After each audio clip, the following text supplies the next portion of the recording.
Doctor ज्योति, ये बताइए कि अभी ग्रामीण क्षेत्रों में जो पेरेंट्स हैं, जी। उनकी क्या एस्पिरेशन है? वो 5 साल 6 साल के बच्चों से वो क्या उम्मीद करते हैं? सर देखिए, अगर मैं बात करूँ पिछले 5-7 सालों में, बहुत पहले तो नहीं जाएँगे, पिछले 5-7 सालों में बहुत चेंजेज़ आए हैं। कुछ तो इसलिए कि अब इंटरनेट सबकी पहुँच में है, सबके फ़ोन में है, तो अब उस फ़ोन के थ्रू वो नेशनल, इंटरनेशनल हर इन्फॉर्मेशन उनके पास पहुँचती है। और उनका अपना एकेडमिक, मैं बात कर रही हूँ पेरेंट्स की, क्योंकि बच्चे जो 5 साल 6 साल के होते हैं, वो बिल्कुल अभी हमारे सामने कच्ची मिट्टी की तरह होते हैं, जिनको हमें शेप करना है। और वो कहाँ जाएँगे, क्या पढ़ेंगे, ये सारा डिसीज़न उनके पेरेंट्स का होता है और हमें पेरेंट्स को ही डील करना पड़ता है।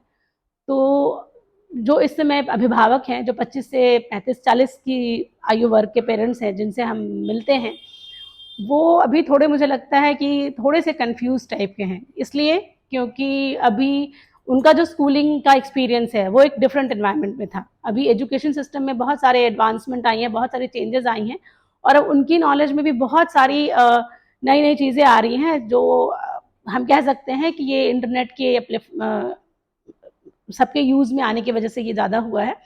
तो अभी के पेरेंट्स का एक मेंटल सेट जो मैंने देखा है, मैं अपने एक्सपीरियंसेस के बेस पे बात करूँगी। मैं हम उनकी बात करें जो मिडिल क्लास, जो मिडिल इनकम ग्रुप के जो पेरेंट्स हैं, उनकी बात कर रही हूँ मैं। क्योंकि ज़्यादातर जो चेंजेस होते हैं वो इसी ग्रुप में, यही एज ग्रुप जो है वो रिस्पॉन्सिबल होता है। तो उसमें होता क्या है कि अभी पेरेंट्स का जो मेंटल सेट है वो ये है कि मैंने डिप्राइवेशन अपने बचपन में देखा था, तो मुझे ये डिप्राइवेशन अपने बच्चे को नहीं देना है। तो वो अभी बच्चे को अवेलेबिलिटी हर चीज़ की करा रहे हैं, सारे रिसोर्सेज दे रहे हैं, अवेलेबिलिटी हर चीज़ की दे रहे हैं। कहीं ना कहीं डिसिप्लिनरी स्टेप्स नहीं लेते हैं वो, और हर चीज़ समय से पहले बच्चे के पास जब पहुंच जाती है, और एक थोड़ा प्रोटेक्टिव, कुछ समय की भी ज़रूरत है। ओवर प्रोटेक्टिव कह सकती हूँ मैं, क्योंकि प्रोटेक्टिव होना तो अच्छी बात है, बट अभी पेरेंट्स जो है वो ओवर प्रोटेक्टिव हैं। जो अभी यंग पेरेंट्स हैं या जिनके बहुत सारे हमारी सोसाइटी में चेंजेस हैं, अभी 1-2 बच्चों का फैशन है, तो पेरेंट्स जो हैं वो एक मेंटल सेट लेके आते हैं कि मुझे इसको हर चीज़ प्रोवाइड करनी है, इसको टीचर्स भी है वो छूने, बोलने, डाँटने ना पाएँ, और इसको आपने 10-15 दिन में आपको बहुत कुछ सिखा देना है। तो तो वो ये एक जो पैरेंटल एक्सपेक्टेशन है, एस्पिरेशन है, जी। उसमें उससे बच्चों का जो कॉग्निटिव या साइको सोशल या इमोशनल डेवलपमेंट कैसे प्रभावित हो रहा अ, सर डेवलपमेंटल तो देखिए, जो बच्चे की एज है, जो फिजिकल डेवलपमेंट है, वो तो है। अभी क्या है कि पेरेंट्स क्योंकि ओवर प्रोटेक्टिव हैं, तो वो इस चीज़ पे फोकस तो उनका ये फोकस तो है कि मुझे बच्चे को अच्छा और हेल्दी डाइट देना है। लेकिन अभी क्या है कि हर घर में एक नया फैशन है कि ठीक है, ये नहीं खा रहा तो जो खा रहा वही खिला दो। और एक हर बच्चे की डाइट में खाने के साथ साथ फोन इंक्लूड हो गया है। जब तक कार्टून नहीं चलेगा, जब तक कुछ चलेगा नहीं, तब तक मैं खाऊंगा नहीं या खाऊंगी नहीं। ये मैं अपने घर और बाहर हर जगह देख रही हूँ। तो ये भी कहीं ना कहीं से बच्चे के जो, क्योंकि फूड जो है वो हर चीज हमारे ब्रेन से प्रोसेस होती है, खाना खा रहे हैं तो वो भी कहीं ना कहीं अगर हम मन और दिमाग लगा के खाएंगे तो उसका ज्यादा असर पड़ेगा बॉडी को, उसकी उसका इफेक्टिव, पॉजिटिव उसका इफेक्ट दिखेगा। वो कहीं ना कहीं एक डिस्टर्ब हो रहा है। प्लस खाने की, उठने, सोने, बैठने की आदतें आजकल सबकी डिस्टर्ब हो गई हैं। इंटरनेट यूज करने की वजह से पेरेंट्स भी लेट नाइट तक जगते हैं। एक अलग तरह का रश है लाइफ में। तो बच्चे के डेवलपमेंटल इश्यूज तो हैं, बच्चों की इम्यूनिटी आजकल बहुत डाउन हो रही है। कुछ तो इसके लिए पोल्यूशन और एनवायरनमेंट भी रिस्पॉन्सिबल है, और कुछ हमारी लाइफस्टाइल रिस्पॉन्सिबल है। और सेकेंड जो है वो कॉग्निटिव, कॉग्निटिव में जैसा हमने पढ़ा भी है, जैसा हमने एक्सपीरियंस भी किया है, कि जितना एक्सपीरियंस बच्चा वेरिएशंस में जितना एक्सपीरियंस करेगा, जितना एक्सप्लोर करेगा, उतना लर्न करेगा और उतना ही उसका कॉग्निटिव डेवलपमेंट होगा। बट अभी क्या है कि एक्सप्लोर और जो एक्सपीरियंस करना है उसमें हम हमेशा गुडी गुडी प्लेजेंट चीजें बच्चों के सामने दे रहे हैं। हम उन्हें डिप्राइवेशन का एक्सपीरियंस नहीं करा रहे हैं, हम उन्हें स्कैरसिटी का एक्सपीरियंस नहीं करा रहे हैं। अगर उनको एक टॉय चाहिए तो एक की जगह दो मिल जा रहा है। अगर वो एक पेंसिल के लिए डिमांड करते हैं तो दो तीन मिल जाती है, अलग अलग डिजाइन के, अलग अलग कलर की। तो बच्चे जो है वो हमेशा वो पॉजिटिव और प्लीजेंट एनवायरनमेंट में रहते हैं, तो कुछ ऐसी चीजें हैं जो सीखने से वो वंचित रह जाते हैं। कई बार मैंने फेस किया है कि मेरे बच्चे को आपने यहाँ क्यों नहीं बिठाया, वहां क्यों बिठा दिया। एक बिहेवियर है, एक क्लासरूम का डिसिप्लिन होता है कि अगर क्लास में 20 स्टूडेंट्स हैं तो एक टाइम ऐसा आएगा जब हर बच्चा फ्रंट रो पे होगा और एक दिन हर बच्चा पीछे जाके बैठेगा। बट कई ऐसे पेरेंट्स हैं जो एक दिन भी अगर देख लेते हैं कि बच्चा मेरा पीछे बैठा है या किसी वजह से कोई और प्रॉब्लम है तो तुरंत कंप्लेन करते हैं कि मेरा बच्चा पीछे क्यों बैठा है। तो तो बच्चों में जैसे आपने कहा कि उनको सब फील गुड फैक्टर्स के लिए जो पेरेंट्स हैं, अभिभावक हैं, वो पूरी अपनी जान लगा रहे हैं। जी, लेकिन दूसरी तरफ अगर आप देखें तो छोटे-छोटे मुद्दों को लेके बच्चों में फ्रस्ट्रेशन है, एंग्जायटी है and even they are moving towards depression, है ना? तो ये एग्जैक्टली कम exactly. एज में जो ये सब टेंडेंसीज उभर रही हैं, इसके क्या कारण हैं? सर इसके कारण कहीं ना कहीं ये हैं कि पेरेंट्स जो है वो फील गुड कराने की कोशिश कर रहे हैं but as per their limits.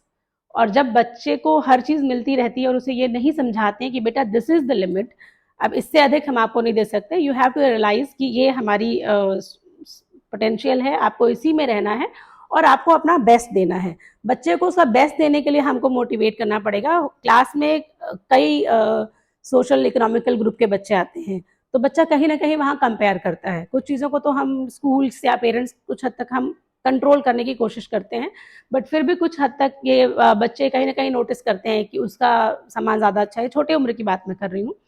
और वो अगर हम ये सिखाएं कि हाँ ठीक है, ये आप पेंसिल का काम लिखने का है, वो कितनी फैंसी है इससे ज़्यादा आपको मतलब नहीं रखना है, ये लर्निंग हम कहीं ना कहीं देने में चूक रहे हैं बच्चों को।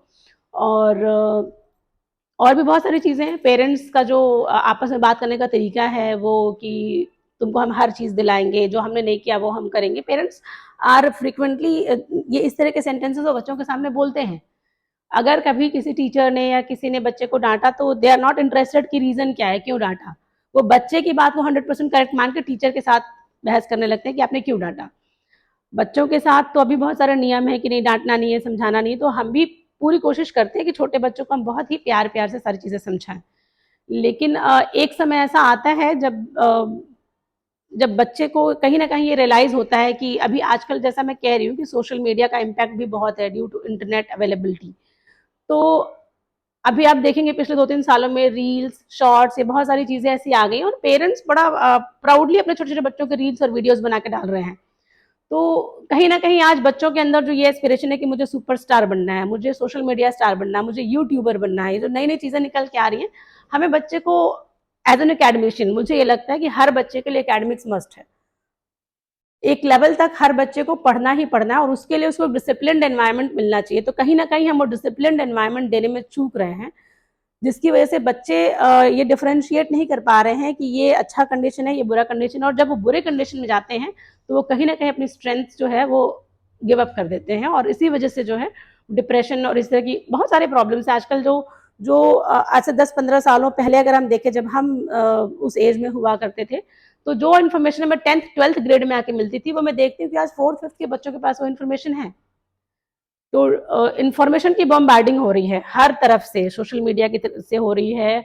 बच्चे के पास फ़ोन की अवेलेबिलिटी बढ़ गई है, हम कितना भी कोशिश कर लें रोक लें बट कहीं ना कहीं बच्चों को एक एडिक्शन है कि उनको आधा घंटा 1 घंटा चाहिए ही चाहिए। और उस टाइम में पेरेंट्स स्क्रीन नहीं कर पाते कि बच्चा क्या देख रहा है। ये जैसे आपने कहा कि पेरेंट्स रील बना के और parents are also doing this. Shorts बना के बच्चों का डाल रहे हैं, तो क्या आपको लगता है कि उनको प्रोटेक्शन इश्यूज क्या है, प्रोटेक्शन के प्रोटोकॉल क्या है, बच्चों की सेफ गार्डिंग के लिए क्या करना चाहिए और क्या नहीं करना चाहिए, इसकी जानकारी है? शायद नहीं है, उनको नहीं है, क्योंकि अगर वो जानते कि ये वीडियोस इंटरनेट पे डालना और सबके लिए अवेलेबल कराना उनके खुद के बच्चे के लिए सेफ नहीं है तो शायद वो कहीं ना कहीं खुद को रोकते। लेकिन वो नहीं डाल, वो इस चीज़ को नहीं समझ रहे हैं, नहीं डाल रहे हैं। कई बार लोग अपने स्टेटस में लगाते हैं क्योंकि क्लोज कॉन्टैक्ट के लोग देखेंगे, लेकिन क्लोज कॉन्टैक्ट में भी ऐसा नहीं है कि हम सबके माइंड रीड कर सकते हैं। अक्सर जो छोटे बच्चों के साथ जो नेगेटिव इवेंट्स होते हैं या इंसिडेंट्स होते हैं वो क्लोज रिलेशन में ही लोग करते हैं। तो कहीं ना कहीं हम चूक तो कर ही रहे हैं एज अ पेरेंट और एज अ केयर गिवर। हमें बहुत प्रोटेक्टिव रहने की ज़रूरत है और ये सब चीज़ें जो हैं कहीं ना कहीं बच्चे के मन पर नेगेटिव असर डालते हैं।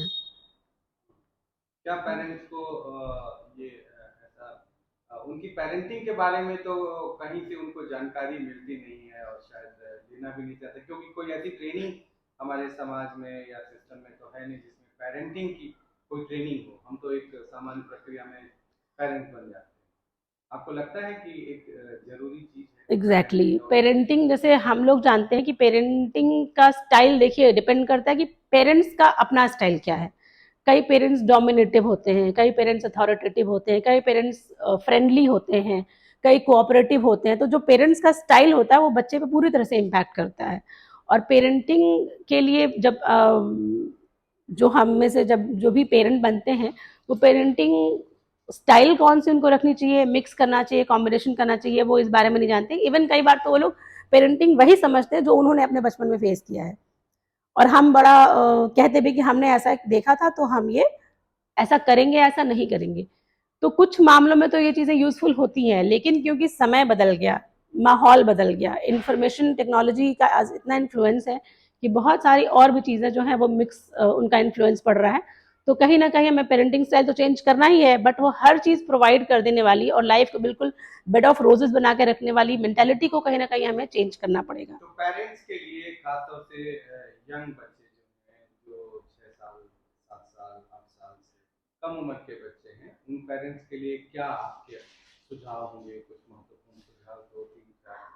हाँ, एग्जैक्टली exactly, कुछ चीज़ें जो मैं अपने ऑब्जर्वेशन के बेसिस पे कहना चाहूँगी वो ये है कि बच्चे को अपने सुपरविजन में कुछ मुश्किल कंडीशंस दें।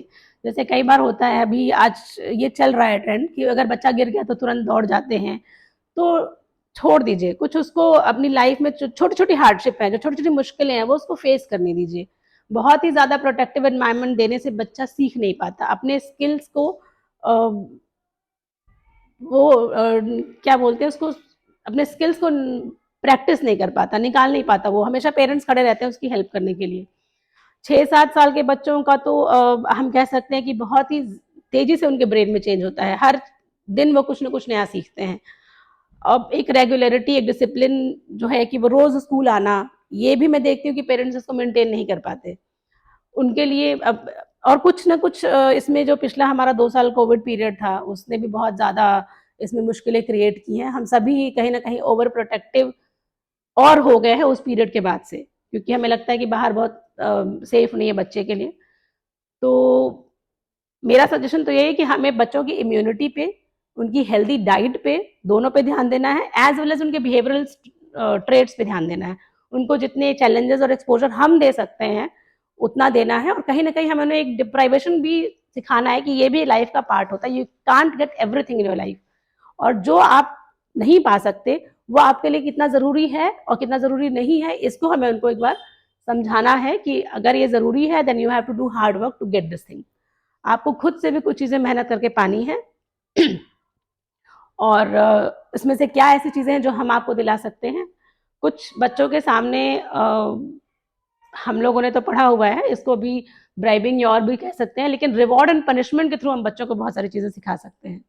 पनिशमेंट जो एक कॉन्सेप्ट है आजकल बहुत ही कम होता जा रहा है, बट उसको भी लर्निंग में यूज़ किया जाता है। बच्चे को जब हमें कोई व्यवहार सिखाना होता है तो कभी रिवॉर्ड और कभी पनिशमेंट का कॉम्बिनेशन देना पड़ता है।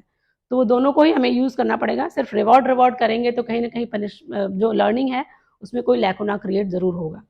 तो दोनों का कॉम्बिनेशन रखना पड़ेगा हमें, और अपने बच्चों को हमें आने वाली फ्यूचर की हार्डशिप के लिए प्रिपेयर करना पड़ेगा। क्योंकि जब तक हम हैं हम उनको बिल्कुल प्रोटेक्टिव एनवायरनमेंट और बहुत सारी चीज़ें दे सकते हैं, लेकिन कभी लाइफ इज़ वेरी अनप्रिडिक्टेबल। कभी ऐसा हो सकता है कि वो मुश्किल में पड़े और हम वहाँ ना रहें, या हमारा कोई रिसोर्स वहाँ तक ना पहुँच पाए। तो तो उस आपने कंडीशन कहा में कि पेरेंट्स अपने बच्चों की रील भी बना रहे हैं और जी। शॉर्ट्स वीडियोस बना के अपलोड कर देते हम्म। हैं, तो उनके लिए आप क्या कहना चाहेंगे ऐसे पेरेंट्स? और सर देखिए, मैं आपको ये बताऊं कि 6 7 7 8 9 साल के बच्चे का अपना अभी तक इतना माइंड डेवलप नहीं हुआ होता कि वो बताए कि ये मेरे लिए सही है या ये मेरे लिए गलत है, मुझे ये करना है या मुझे रील्स बनानी है, आप मेरी बनवाइए रील्स। तो कहीं ना कहीं इसमें पेरेंट्स का अपना इंटरेस्ट होता है, उनकी अपनी मर्जी होती है कि वो बच्चे को बोलते हैं कि ऐसे नहीं ऐसे बोलो, ये करो, अच्छा इस गाने पे डांस करो। गाना कोई सा भी हो उस बारे में वो नहीं सोचते कि गाना कैसा चल रहा है, बच्चे के उसके वर्ड्स अगर वो बच्चा कल को दोहराता है तो वो क्या सीख रहा है। बहुत सारे ऐसे सॉन्ग्स हैं जो हमें लगता है कि बच्चों के लायक भी नहीं है, बट उसमें भी बच्चा या लड़का या लड़की है, छोटे बच्चे डांस कर रहे हैं, वीडियोस बन रही हैं उनकी। तो यहाँ पे पेरेंट्स को ये ध्यान देना चाहिए, जैसे हम एज अ टीचर हम ये ध्यान देते हैं कि हमें अगर कोई स्कूल इवेंट है तो हम कौन से गाने स्टेज से बजा सकते हैं, कौन से गाने हम नहीं बजा सकते। जैसे हमारे यहाँ सेंसर बोर्ड है, वैसे पेरेंट्स को भी कहीं ना कहीं ये सेंसर करना पड़ेगा कि ये एक्टिविटी मुझे बच्चे से करानी है। वो उससे पोएम्स की रील्स बनवाएं। वो अगर चाहते हैं कि अपने बच्चे को वो स्टार करके या देखना चाहते हैं, तो वो उससे जो उसकी एकेडमिक चीज़ें हैं, शॉर्ट स्टोरीज की, पोएम्स की, इनकी रील्स बनवाएं और उसको भी सर्कुलेट ना करें। सर्कुलेट करने पे इसका मैं नहीं कह सकती कि बहुत पॉजिटिव इम्पैक्ट आएगा। अभी तो बहुत सारे प्लेटफॉर्म्स हमारे पास, छोटे छोटे बच्चों के यूट्यूब चैनल्स है जिससे वो अर्न भी कर रहे हैं।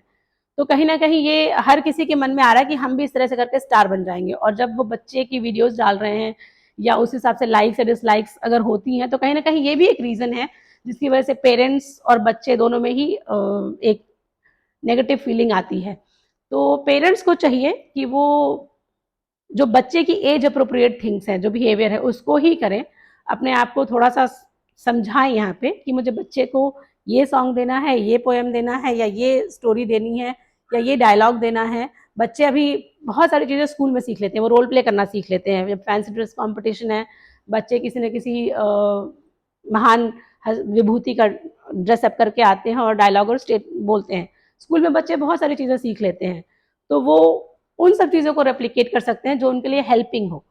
और जो नॉन हेल्पिंग हो, जिनका उनके करियर, जिनका उनके लर्निंग, जिनका उनके एकेडमिक्स में कोई रोल ना हो, वो उसको कहीं ना कहीं उनको रोकना पड़ेगा।